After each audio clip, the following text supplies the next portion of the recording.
Hello, good morning all of you. And today we are going to start LC oscillations. हमारे पास एक inductor है और एक capacitor है.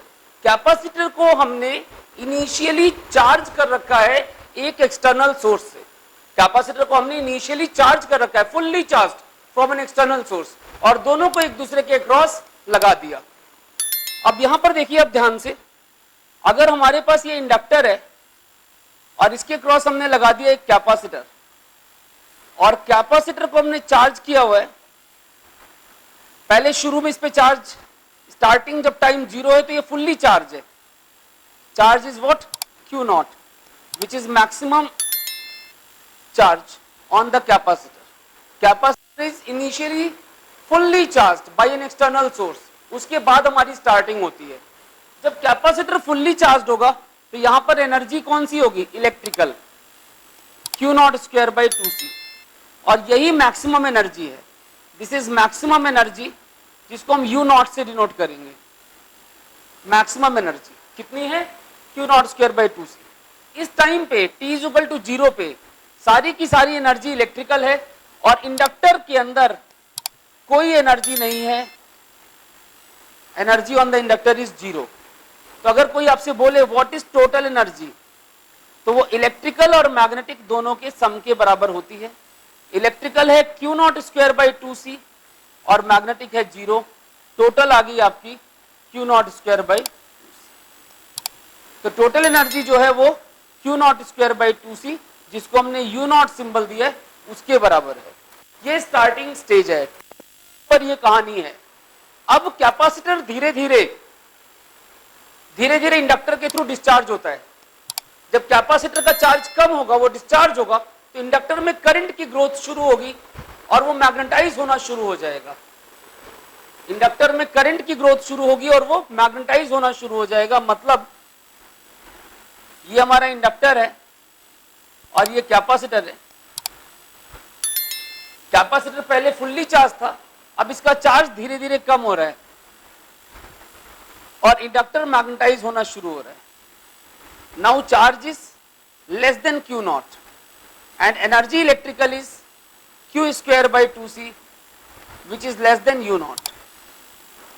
अब जितनी लेस हुई, जितनी यहां पर एनर्जी कम होगी, वो मैग्नेटिक के फॉर्म में स्टोर होगी half Li square. Magnetic field के फॉर्म में स्टोर होगी इंडक्टर के अंदर, and that is how much? Half Li square.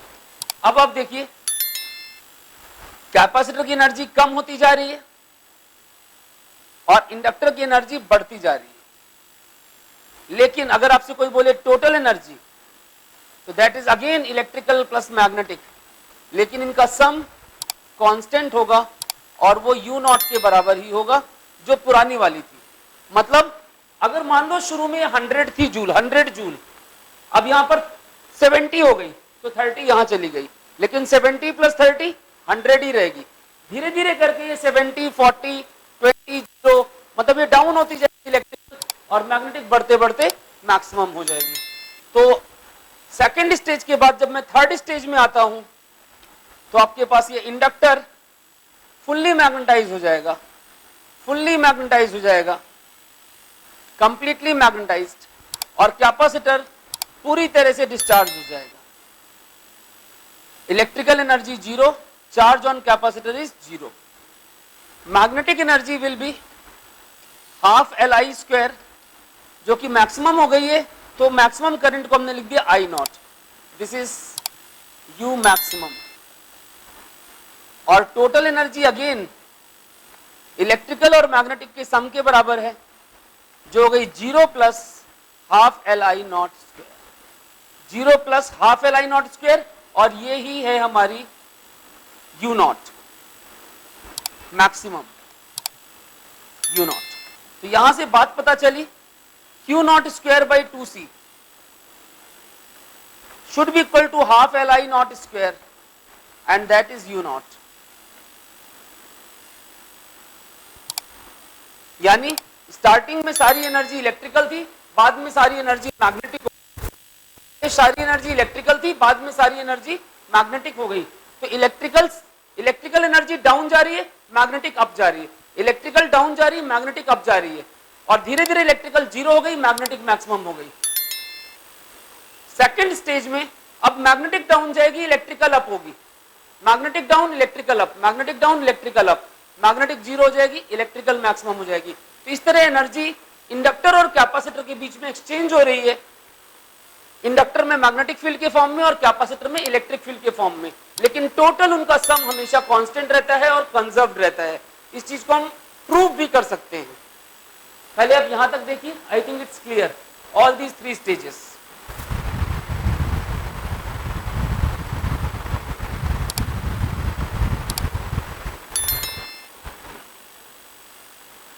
I think it's okay. अब इसके बाद सेकेंड स्टेज में आते हैं हम इस इंडक्टर को वापस लेते हैं,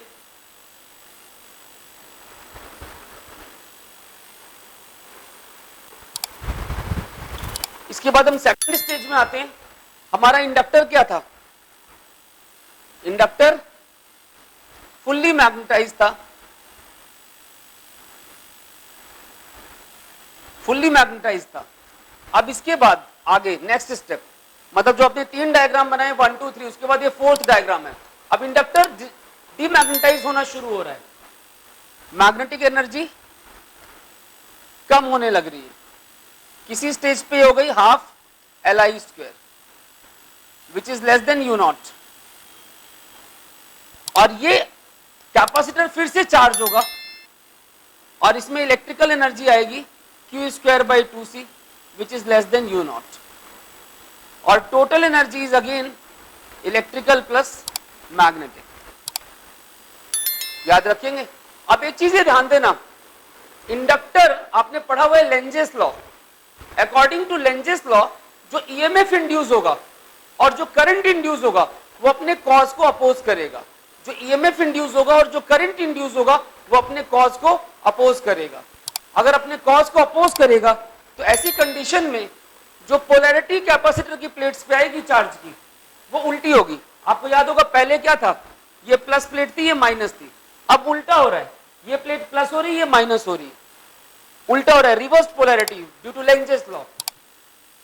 अब धीरे धीरे करके ये इंडक्टर पूरी तरह से डीमैग्नेटाइज हो जाएगा और कैपेसिटर हमारा पूरी तरह से चार्ज हो जाएगा, लेकिन अपोजिट पोलैरिटी के साथ।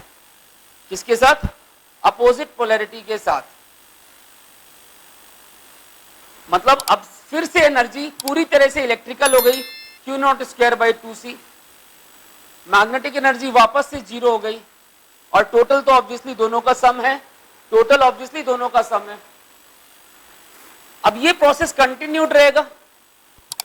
एक बार दोबारा बोलता हूं, कैपेसिटर फुल्ली चार्ज था, धीरे धीरे डिस्चार्ज हुआ, इंडक्टर मैग्नेटाइज हुआ। अब इंडक्टर डिस्चार्ज हो रहा है, डीमैग्नेटाइज हो रहा है, कैपेसिटर चार्ज हो रहा है अपोजिट पोलैरिटी के साथ और फुल्ली चार्ज हो गया।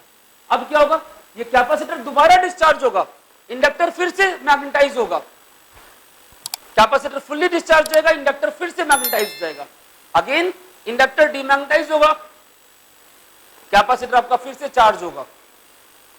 और इस स्टेज में जब कैपेसिटर फिर से चार्ज होगा तो आप देखेंगे ये वापस आपकी इनिशियल स्टेज आ जाएगी, ये वापस इनिशियल स्टेज आ जाएगी इन सारी साइकिल्स के बाद।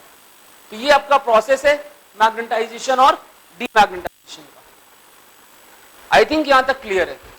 अब यहां पर ऑसिलेशन हो रहा है चार्ज का। ध्यान से देखिए, कैपेसिटर की दो प्लेट्स हैं, एक प्लस प्लेट और एक माइनस प्लेट। चार्ज इसमें प्लस था, इसमें माइनस, बाद में पोलैरिटी पलट गई, plus minus plus minus plus minus, यानी charge is oscillating between the plates of capacitor. यहां पर चार्ज ऑसिलेट कर रहा है कैपेसिटर की प्लेट्स के बीच में, और उसकी जो नेचुरल फ्रीक्वेंसी है, उसकी जो नेचुरल फ्रीक्वेंसी है वो 1/2 पाई रूट LC, जो रेजोनेंस वाला फॉर्मूला था उसके बराबर ही है। यानी जो नेचुरल फ्रीक्वेंसी आएगी, natural frequency that will be 1/2 pi root of LC।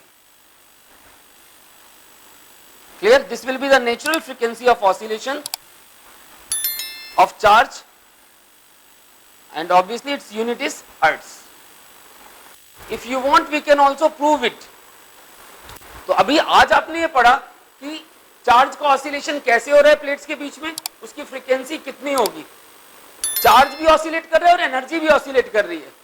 और ये याद रखना, जो एनर्जी की ऑसिलेशन की फ्रीक्वेंसी होती है वो चार्ज से डबल होती है, 2 टाइम्स होती है चार्ज के ऑसिलेशन से। तो यहां तक आप पहले एक नोट्स बनाइए, इसके आगे हम अपनी अगली स्लाइड में कंटिन्यू करते हैं।